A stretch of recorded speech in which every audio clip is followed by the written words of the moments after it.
falar um pouquinho como é que você chegou na contação de histórias e como é que você chegou na abordagem terapêutica da contação de histórias.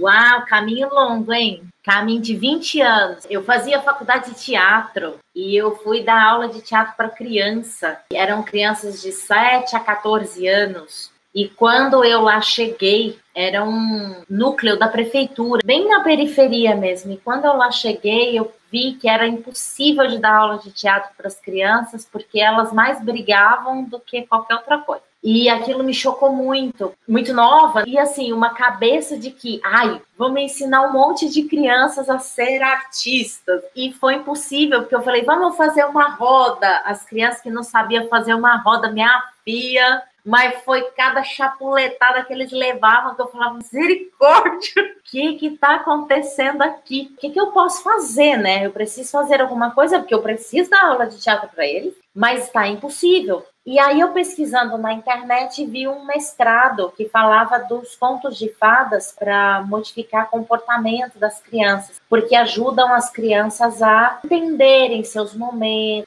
para resolver alguns conflitos. Aí eu falei, será que esse negócio funciona mesmo? Eu comecei a levar alguns contos para eles e realmente o comportamento foi mudando. Dentro da sala, começou a abrir espaço para tolerância, para escuta, e aquilo mexeu muito comigo. E aí eu enveredei, e quando eu cheguei em São Paulo, aí eu falei, agora eu vou me dedicar um pouco mais às histórias. Só uma observação, é uma coisa muito curiosa, né? Eu dei aula de filosofia. Eu dei aulas de filosofia para adolescentes. E a filosofia só chegava através das histórias.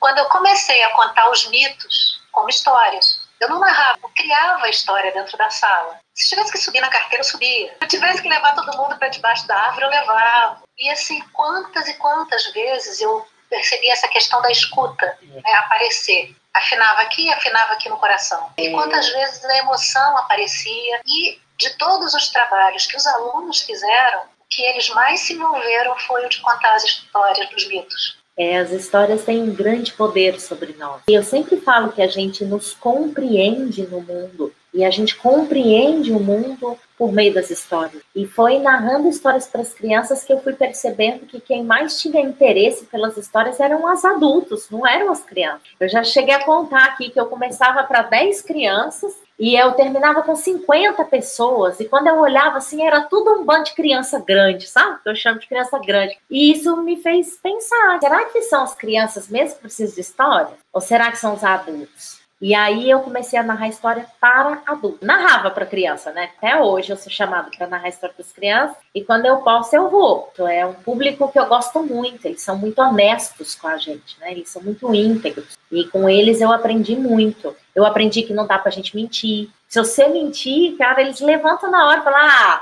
para. E não é a mentira da história, é a mentira da intenção. A nossa comunicação não verbal, né? Que tá por trás do ponto. Não dá pra gente enganar, não. Você tá dizendo, então, que essa entrega para a história que vai fazer a diferença. A vulnerabilidade na hora que a gente está narrando faz toda a diferença. Eu falo que é como se a gente tivesse que ser um canal. Precisa abrir espaço interno em quem está narrando. Por exemplo, se você usar o conto para moralizar, isso não é abrir espaço, não é se vulnerabilizar. Cuidado ao você contar as histórias e fazer, tá vendo?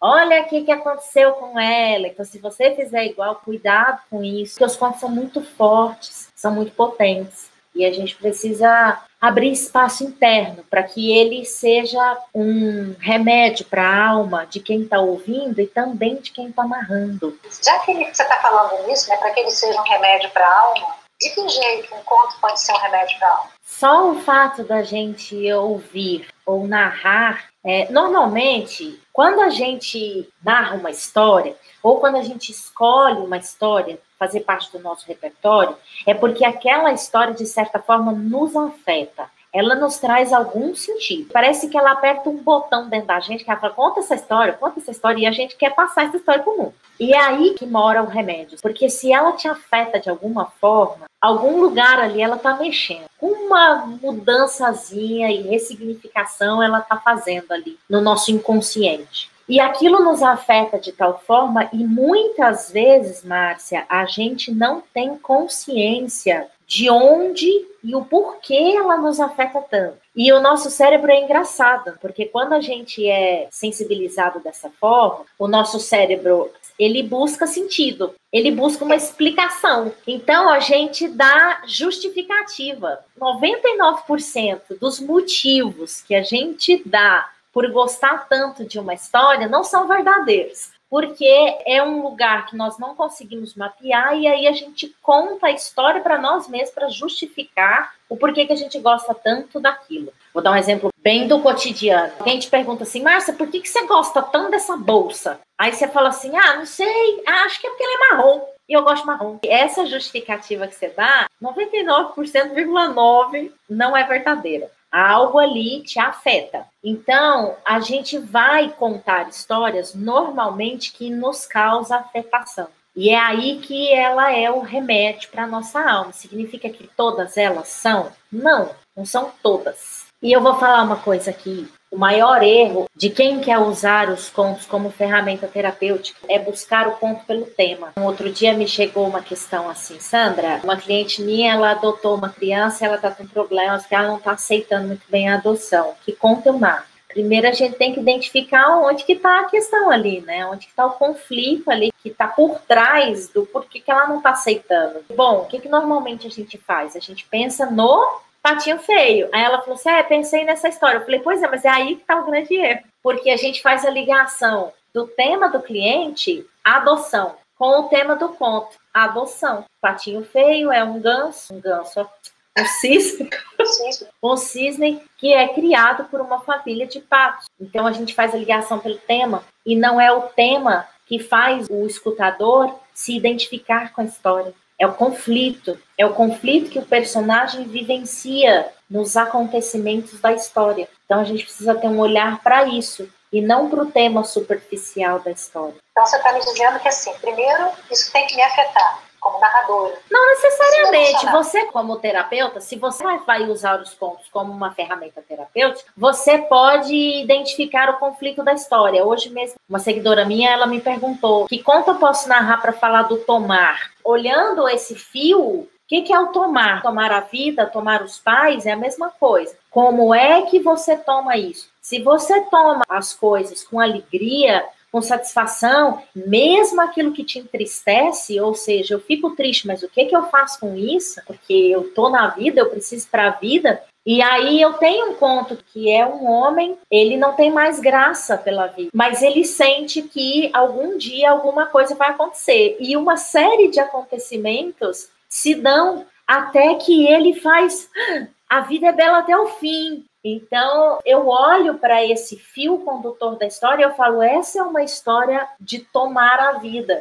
Então, é uma história que trata deste tema. Essa é uma história que, coincidentemente, ela me afeta e ela é um marcador para mim. Mas se ela não me afetasse, poderia ser uma história que tivesse no meu repertório. E quando eu estivesse diante de uma situação onde o cliente não está tomando a vida, eu posso usar desse conto como a ferramenta. Quando eu digo que os contos são uma medicação para a nossa alma, mas eles não podem ser tratados e utilizados como uma prescrição, como um receituário. Ou seja, para este problema, eu tenho este conto. E isso não dá, porque você vai perceber que o conto não funciona assim. Eu acredito muito no quê? Se eu estou diante do meu cliente e a gente acessa o campo, a história pede para ser narrada. E aí a potência, a capacidade, a habilidade que eu desenvolvo para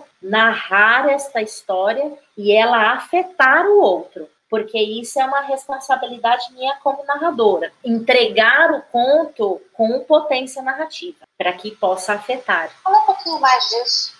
Essa potência narrativa, como é que é isso? Ela está envolvida em uma série de questões que eu costumo chamar de vetor de força. Uma série de coisas. Então eu vou elencar alguns. Por exemplo, a própria postura física do escutador é um vetor de força. Se eu vejo que o escutador está endurecido, o que eu faço? Eu peço para ele relaxar. Eu falo, encosta na cadeira, respira, relaxa. Posso te contar uma história? Então, esse é um vetor de força, que aí eu abro espaço nele, fisicamente. Outro vetor de força é a própria oralidade em como eu entrego o conto. Por exemplo, se eu disser para você assim, Márcia, a mulher entrou na sala e ela estava cansada. Isso não te diz nada. Agora, se eu digo para você assim, Márcia, a mulher entrou na sala e ela se jogou no sofá, com as pernas abertas, fechou os olhos, os braços largados do lado do corpo,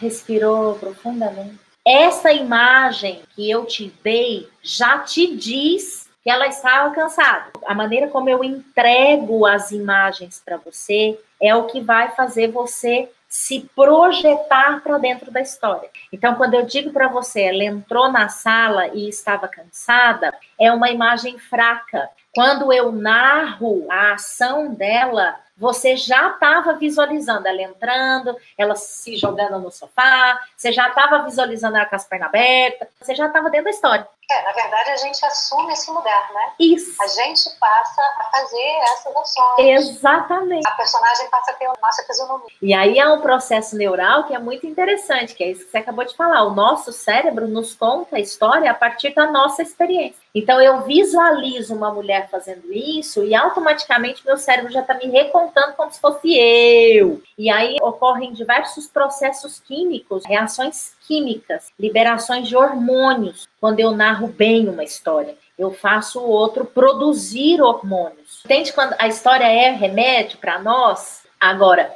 o poder da narrativa está nesse lugar que eu estava te falando, da introdução de imagens. E principalmente das imagens e as sensações que na minha narrativa eu provoco no outro. Sensações de textura, de cheiro. Quando eu falo do cheiro do café, a moça estava passando a água quente no café e subiu aquele cheiro. Você lembra do cheiro do café? Você sente o cheiro do café. Aí é necessário também... A história tem a ver com essa possibilidade da gente se envolver através das imagens, se projetar e ir produzindo esses hormônios. Exatamente. Eu chamo de atenção projetiva. E isso está no poder da narrativa. Quem fazia muito bem isso na literatura era Machado de Assis. Tem um conto dele que chama Uns Braços, que é a história de um menino de 15 anos que se apaixona pelos braços da dona Severina. Porque naquela época as mulheres não andavam de braços à mostra, elas usavam vestidos de mangas longas. E tem um momento do conto que o Machado poderia ter dito assim. Inácio enrolava o café ali, nem queria ir dormir para ficar olhando para os braços de Dona Severina. Mas olha como ele narra isso. Borges tirou quatro charutos da algibeira, escolheu um enquanto tomava café. E Inácio demorou o café o mais que pôde. Entre um gole e outro, alisava a toalha, arrancava dos dedos pedacinhos de pele imaginários, ou passava os olhos pelos quadros da sala de jantar, que eram 2, um São Pedro e um São João. Vá que disfarçasse com São João, cuja cabeça moça alegra as imaginações jovens, né? Mas ele não via nenhum e nem outro. Passava os olhos por ali como que por nada, via só os braços de Dona Severina. A descrição que ele faz da ação de Inácio nos diz muito mais do que se ele tivesse descrito para nós os sentimentos do Inácio pelos braços de Dona Severina. Ler isso também não tem a mesma potência que a narração. Porém, se a narração não for boa, ler isso vai ser mais potente que a narração. E me fala uma coisa, trazendo toda essa questão, né, da projeção e desse movimento ser tão curativo, como é que você traz isso para as constelações, para o mundo das constelações? Como é que a história entra no campo? Como é que você usa essa ferramenta? Há várias formas. Quando você tem o conto como ferramenta, você começa a descobrir muitas possibilidades de usá-lo. Muitas mesmo. Muitas vezes só o sentar do cliente ao seu lado, te dá um start, assim. Conta a tua história. Só para ele relaxar, só para ele focar, para abrir a possibilidade de novos olhares. Às vezes, o cliente está muito inflexível, colocamos o campo lá e ele ainda está agarrado. Então, muitas vezes, nós trazemos conosco muitas questões que a gente não quer largar. Então, a gente fica nos recontando uma série de justificativas e argumentações, né, nos dando uma série de argumentações. E muitas vezes, Márcia, nós temos razões mesmo, mas o fato da gente não abrir mão desta razão nos faz ficar preso na armadilha. Então, quando eu vejo que o cliente está assim, por exemplo, aí eu conto uma história. Tem um caso meu que foi usado uma história comigo. Quando eu era criança, eu fui abusada 2 vezes. Fui abusada pelo irmão de uma amiga e pelo pai dessa amiga. Tratando disso, a menina que me representava, a gente começou a perceber, menos eu, todo mundo começou a perceber que a questão em si ali não era o abuso, porque ela se defendia muito bem. E aí o meu professor falou assim, que coisa linda isso. Olha como ela se defende, ela sabe se defender. Foi falando essas coisas pra mim. Só que eu não via, cara, eu queria era enforcar os dois. Teve uma hora que a minha representante pegou um copo de plástico e esmagou o copo de plástico, assim. E aí eu virei pra ele, eu falei, eu faria com os dois a mesma coisa que ela tá fazendo com o copo. E aí ele falou, então, a questão aqui não é um abuso, a questão aqui é outra coisa que a gente precisa olhar. E para eu largar dessa questão do abuso, ele me narrou uma história. E ele simplesmente olhou para mim e falou, posso te contar uma história? Eu falei, pode. Ele falou, então olha para mim. Isso é trabalhar com vetor de força. Olha para mim. Então ele tira a minha atenção dali, onde eu tô agarrada. E aí ele me contou a história da flor, que um dia um homem estava passando diante de um jardim e ele avistou uma flor muito bonita. E ela era tão bonita que ele a desejou profundamente. Então ele foi até a casa, pegou uma tesoura, voltou e cortou a flor. Mas por mais que esse homem tivesse cortado a flor, ele jamais conseguiu tirar dela o perfume e a beleza. Na hora que ele me trouxe essa história, eu fiz e aí eu larguei. Porque aquela história fez sentido para mim, para o meu conflito, para o meu contexto, para a minha história, que por mais que aqueles homens tivessem abusado de mim, eles não tinham tirado nada de mim. Eu abri um sorriso na hora, entendi, e ele falou, então agora vamos olhar para a questão. E aí a gente pôde olhar para a verdadeira questão que estava ali. Então, são vários momentos que a gente pode fazer uso dos contos. Se a gente tem isso como uma ferramenta, a gente vai descobrindo os nossos lugares, quando a gente pode usar. Então, não adianta falar assim, usa no começo. É você como terapeuta, como psicóloga, como consteladora, que vai descobrir qual é o melhor momento ali para o seu cliente. E aí você vai poder usar. Você me faz lembrar, há um tempo, trabalhei com psicoterapia corporal e às vezes me vinham músicas. E às vezes eu cantava música. Eu acredito que passe por um canal mais ou menos semelhante. É o mesmo, na verdade, porque as músicas falam nas áreas da emoção do nosso cérebro. E os contos também. Bom você ter tocado nesse assunto, porque eu falei do marcador, né? Eu vou falar sobre isso. O conto, eu gosto dele, porque ele não nos serve apenas no momento que a gente precisa dele. Eles nos servem por muito tempo. Às vezes, por anos, eles ficam com a gente, eles nos acompanham. A história do burrinho, que também eu ouvi essa história do burrinho, na hora ela me afetou, mas eu não trouxe para o consciente o significado que ela fez para mim.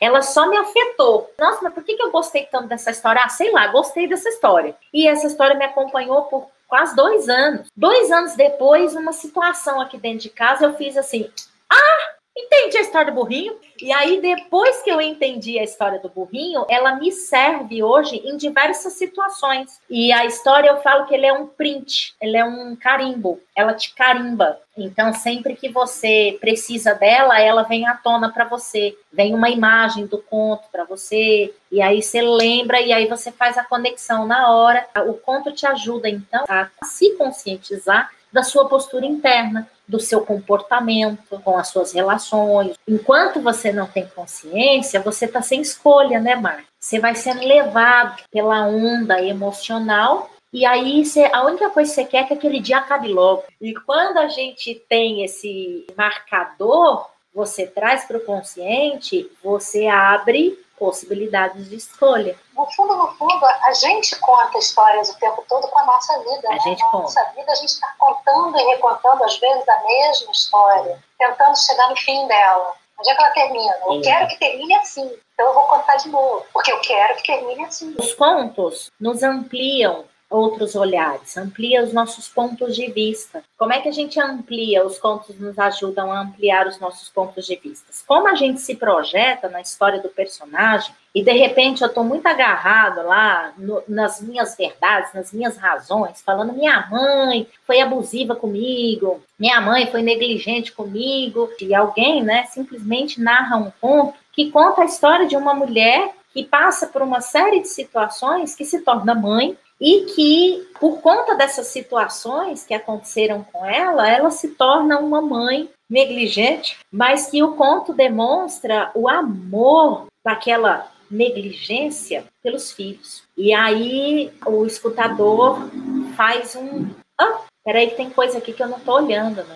Então nos abre muitas possibilidades, muitos pontos de vista, muitas versões. Eu consigo ver as diversas versões que envolve uma única história. E com isso a gente tem possibilidades de olhar todos os pontos de vista de todas as pessoas envolvidas na história. Enquanto eu estou olhando só pelo meu. Assim, eu fico pensando, aquela história que a gente conta e reconta silenciosamente, cheio de razão, ela vem à tona. E aí eu posso olhar para ela. Eu posso olhar para aqui, eu posso olhar para aqui. Eu posso ouvir todas as histórias que contam a minha história. Até o ano passado, eu dava um curso onde eu ensinava as pessoas a contarem a própria história e abrirem outras janelas, porque a gente sempre narra a nossa história por um único ponto de vista, sempre olhando por uma única janelinha. E eu tenho uma imagem que retrata bem isso, que é, imagina que você está em cima de uma torre, de um castelo, vai? Sabe aquela torre que tem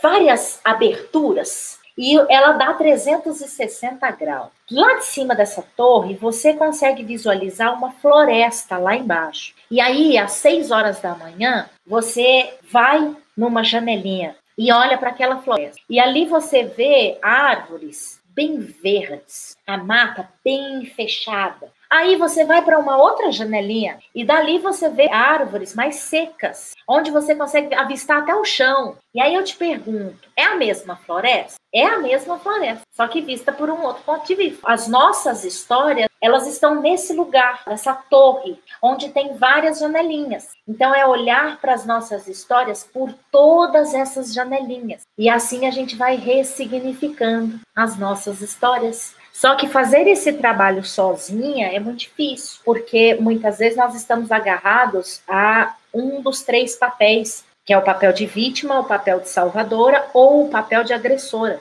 E abrir mão desse papel é que está o grande segredo. Eu preciso abrir mão do meu papel de vítima para conseguir olhar os outros pontos de vista. Então, eu fazia esse trabalho até o ano passado, e no meu curso também eu trato disso. Eu tenho um módulo no meu curso que eu ensino a gente a contar as nossas histórias de vidas e falo desses 3 papéis. A hora que a gente consegue fazer isso, aí a gente se liberta. E agora, quando a gente utiliza dos contos para isso, o processo também se torna mais fácil. Por exemplo, as frases de soluções nas constelações, elas são muito poderosas, porque ela traz para o nosso consciente aquilo que está encoberto. E, de repente, ela faz...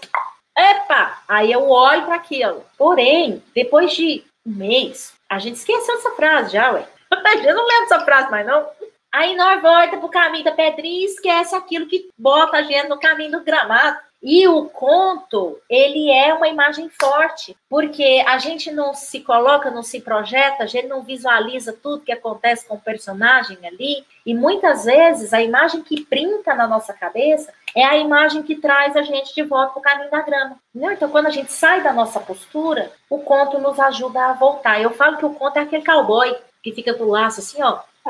Aí a hora que você sai da postura, ele faz, vem cá, que seu lugar é aqui. Aí chega um momento que, naquela situação, a gente não sai mais. E aí aquela situação ou aquela emoção específica foi resolvida, então ela não tira mais a gente daquele lugar. Ele cumpre a função dele. É lindo demais isso, Márcia. O contador de histórias, não aquele contador que a gente conhece, sentado de sua poltrona, o homem com o chapéu, a mulher com seu avental. Não, a pessoa que utiliza da palavra e do lúdico para encantar, nos rememora esse lugar da infância, onde a nossa criança resolve as coisas com mais facilidade. Você diz que as histórias ajudam a curar a criança que a gente carrega. Então, a história para criança é um encantamento, né? A própria história é um encantamento, e ela não é só para criança, ela é um encantamento. A história serve para de 0 a 100 anos, a 150 anos, porque a gente não deixa de ser criança. O nosso sistema emocional é infantil. A maneira que a gente tem de curar é resgatar esse nosso aspecto infantil que precisa crescer. Porque quando a gente está agarrado numa situação, que é? Quem é que está agarrado lá?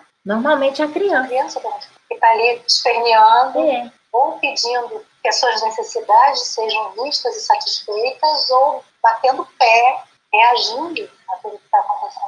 Exatamente. E aí o conto resgata essa nossa criança e nos faz crescer, faz ampliar nossos pontos de vista, olhar as coisas de modo diferente, faz a gente concordar com as outras formas de ver as coisas, as outras maneiras de agir. Então, cura a nossa criança. Resgata e cura. Oi? A Fernanda Vieira está dizendo assim, o conto mostra que a nossa história triste ou feliz não era fixa. Podemos nos comover com a possibilidade da liberdade que nós temos disponível o tempo todo. Podemos nos comover com a possibilidade da liberdade que nós temos disponível o tempo todo. Exatamente. Porque nada mais é esse lugar infantil. Então, o nosso sistema emocional, aí não tem a inteligência emocional que a gente precisa tanto desenvolver. Então, os contos dão recurso para esse sistema emocional que tem, no máximo, Márcia, 7 anos. No máximo, 7 anos. E aí uma coisa muito legal, porque assim, sou eu, adulta,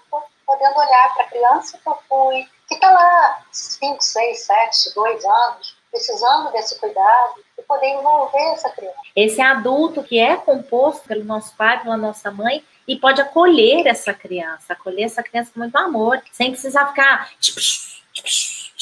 Quantas vezes a gente não faz isso com a nossa criança? Esmaga ela como se fosse um ser que a gente pudesse botar no canto ali e falar, fica quieta aí, não dá trabalho não. Não rola não, velho. Então acolhe mesmo, com amor. Sandra, muito, muito, muito obrigada por assim, pelas histórias, né, que você deu uma palhinha pra gente, e por abrir essa janela pra gente, por oferecer essa janela. Uma janela poderosa, né? Uma janela da potência. Bom, você trouxe uma experiência sua, né? Então você já viu, realmente, você vivenciou ali o poder dos contos. A gente faz muito isso aqui, principalmente aqui no Brasil, né? Eu já viajei muito para fora, já tive muito contato com contadores tradicionais fora. Lá eles não fazem muito essa separação do tipo, histórias são para as crianças. Lá para eles não tem muito isso, não. História é para todo mundo, é para qualquer idade. Então os adultos vão em encontros. Aqui está quebrando um pouco isso, que por conta dos contadores fazerem muitos eventos para adultos de narração. Isso está sendo muito bacana. Mas no nosso inconsciente a gente ainda traz ali a questão da historinha, contar uma historinha, como sendo algo muito trivial, e pensando sempre que as histórias são voltadas para a criança. Na verdade, as histórias são voltadas para a nossa criança, que merece uns contos para dar uma alegria para ela, trazer umas consciências de vez em quando, para falar, olha aqui. Muitas histórias da minha vida foi ressignificada, graças aos contos, ao contato que eu tive com os contos. Então eu sempre peço assim, vamos contar histórias sim para os adultos. Vão largar a mão de achar que a história é só para criança. Lembrando que os contos de fadas não eram histórias contadas para criança, até porque as histórias, os contos tradicionais têm mais de 600 anos, eles são muito mais antigos do que nós. Então tem um pouco mais de respeito assim pelo conto também, que é uma alma viva e que vem nos ensinando caminhos de vida e nos trazendo soluções para as nossas questões há milhares de anos. E os contos de fadas, antigamente, eram narrados em locais onde os adultos frequentavam. Então, eles escutavam histórias horripilantes, que hoje a gente olha e fala, meu Deus, essa história é horripilante. Então, os contos de fadas, nas suas versões mais antigas, são contos extremamente densos, cheios de questões muito internas, que muitas vezes a gente não quer trazer nem para nós, assim, a gente não quer, não vou olhar para isso não. Enfim, todos os contos de fadas, né, que a gente tem muito enraizado a versão Disney, também olhar para elas com um pouco mais antes e ver a densidade que são aquelas histórias e poder fazer uso delas também. A gente pode tirar alguns personagens para não trazer muita infantilidade na hora da narrativa, a gente pode mexer nisso também. Isso é muito bom, né? Essa liberdade é muito bom. Essa é uma das capacidades quando a gente começa a trabalhar com os contos como ferramenta. A gente descobre que é um universo que a gente pode mudar tudo, a gente pode trocar tudo no conto, menos o fiozinho condutor. Você pode ouvir o mesmo conto com diversas versões, com personagens e acontecimentos completamente diferentes, mas você vai identificar que é o mesmo conto. Você vai falar, já ouvi essa história. É esse fio condutor da história que não muda. O resto você pode mudar tudo. E é esse fio exatamente que vai falar com a nossa criança. Marcinha, agradeço profundamente. Muito obrigada. Essa energia de hoje foi diferente de todas as Sandras Mauranos responsos que eu já fiz. E vamos dar novas experiências com os contos, porque com eles a gente ressignifica. Beijo. Fica com Deus. Você também. Muito obrigada.